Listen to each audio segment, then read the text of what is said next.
Hello and welcome back to the boat shop. Today is the 27th of November 2024, which is the day before Thanksgiving. And as you can possibly see here, we've got the whole foredeck covered in a second layer of plywood now. And of course this engine room area here has been has been done for a while now. 2 layers on there. And the aft deck has a single layer on, and I'm just now getting started. This is the first piece of the second layer on the aft deck. And back there, I finally decided what I wanted to do for the hatch there. Maybe not, maybe not so much what I wanted to do, but what I ended up doing there. I put there's 18 inches between those deck beams there, so that's all the wider we could get that opening. So I went 18 by 36 there. That'll be the opening. Yeah, I see these cups up here. It's been getting cold at night, and they're talking single digits cold here now for the next week or so. So we had some condensation happening again. Now you can see it's dry now. It's not dripping now, or hasn't been dripping today. And I changed heaters. I put my vented heater, turned my vented heater on, and turned the other one down so it wasn't kicking on. That other heater, that non-vented heater, puts moisture back into the air, where the vented heater doesn't. So that might help a little bit. That fan that's up here, I don't know if you maybe hear that slight rumbling sound. No, that was a cat. Trouble. But that slight rumbling sound you can hear up there is the fan going. So it's drawing some air out from up there too, which is probably helping a little bit. But anyway, we're gonna try to get through this this winter with, you know, the condensation issue. I mean, if we have to, I've got some more plastic I can pull over this too, but we'll put a few buckets or cups up here, whatever, in the spots where we do get some condensation dripping down when it melts. But yeah, so we're just continuing on this. And yesterday, Little John was out and helped me. He did a little bit of trimming with the router on the edges here, and I've been doing all of that up here as I was going. But this one here, that first layer, I hadn't done yet, so I had to sand and trim the edges and get all that done. So Little John was out and he did some of that for me too. And then I got this piece on after we got that routering done. But yeah, that's kind of where we stand up here. Let me go down and we'll carry on from down below. Okay, got a set of the plans out here now, and I wanted to show you a couple things that I've changed on the boat from what George had originally drawn up. Now, the overall profile of the boat is unchanged. I mean, the lower part of this is all exactly how he had it drawn. The pilot house is actually I'm gonna have the pilot house raised up a little bit. Now, it's maybe a little hard to see, but originally he had this area around the pilot house drop down 18 inches. And so this was actually, if you were boarding the boat, you know, from the side here, this would have been 18 inches lower. Now that's the advantage to that. You know, that the fact that it puts you closer to the water line, which is here, so you had fewer steps or whatever have to go up to get to the deck of the boat. And he did the same thing up here. You can see this, he had the deck lowered here. I'm not even sure if that was 18 inches, probably 18 inches again, or thereabouts. And the reason for that was if you're working with the anchors and stuff, he thought it felt like you were more in the boat than just standing on top of the boat. But I don't know, so I did not put this little recess in here. This would be the first 4 feet here. This would be the crash bulkhead here. So I don't know why he really wanted that, but anyway, I took that out. I made that just straight across there. I took this little bump out here. I just made that flat so I could get an anchor roller chain roller on there.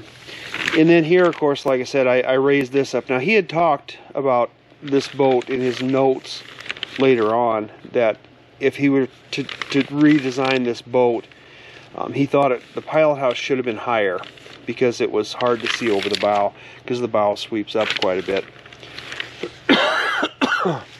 So he recommended raising it 9 inches. Well, by the time I had raised this 9 inches, or it was, when I was doing the frames, figuring out the frames and what I wanted to do there, the 9 inches, left us, I guess, another 9 inches there. It would have, but I don't know. It just didn't seem like it was it was enough of a difference, that 9-inch drop there, that it wouldn't be even practical for any reason. So I just went ahead and built the deck straight up here. So that's going to put my pilot house up 1.5 feet higher, which is fine. Yeah, but what that also does, and it gives me that extra, 18 inches inside the engine room, so you're not having to, bend over and crouch or crawl through the engine room. It gives you pretty much standing headroom in the engine room, which I think is a nice benefit. Also, it gets the pilot house up. George thought it needed to be higher. He talked about 9 inches. Well, I went another 9 inches higher. So I guess I went 18 inches higher on the pilot house, which should give you a lot better vision over the bow yet. Now, the only downside to that really is that you're creating more windage, higher windage, rather than having the pilot house kind of recessed in there. You're putting it up here where it's got more windage. But he had actually drawn this, you see up here, with, you could put a second station up there on the fly bridge. And he had this, whatever you want to call that, side panel and front panel in there. So by not having this up here, you're reducing your windage even more than just that raising it 18 inches. So the windage isn't going to be any greater on this boat as I'm building it compared to what he had designed here. But the pilot house is going to be 18 inches higher, which gives you better visibility all the way around. Now, that's the changes that I made. Everything else is the same, and the actual profile of the boat would be unchanged. It's not going to look any different from, if you're looking at it from a distance, side on, as it would have been with his plans. So you can see this area right here, between here and here, this would have been dropped all the way down to the shear line. So this is extra room in the engine room and puts the pilot house up higher. Excuse me. But it's gonna create a little bit of a issue for me, like here. Now there's 2 layers of plywood on here. This is flat over the pilot house. Well, mostly flat. It tapers down here. It does angle down here, so water flows off it. But this isn't gonna meet up just perfectly. So we're gonna have to fair this somehow, because this is gonna be your side deck where you walk around the boat. So we will have to fair this somehow. But I don't think that's going to be a big deal. And then everything's going to get covered in epoxy and fiberglass. So, yeah, but we just keep kind of chipping away at it here. And I try to get a sheet on every day. As you can hear, I've got a bit of a cough, and I've had this cough for over 2 weeks, and I don't exactly know what's going on with that, but so that's kind of limiting me a little, excuse me, a little bit too. But yeah. Yes. Yeah, everybody wants attention, don't they? Yeah. Yeah, everybody needs attention. But yeah, changing heaters from that heater back there to this heater in here, to this one, which is running at the moment, and that's the reason I put this one in was to reduce the amount of moisture in the air, so we didn't maybe get as much condensation going. Now I'm sure when it gets really cold again, it's going to be pretty nasty still, but yeah, we'll deal with that as we have to. And what I've been doing is I've been rough cutting these sheets of plywood to size, the ones going up on the deck there. I've been rough cutting them just to get me close, within a couple inches or so, and then I'm using my bigger Bosch router to trim that, flush trim that. And it works all right.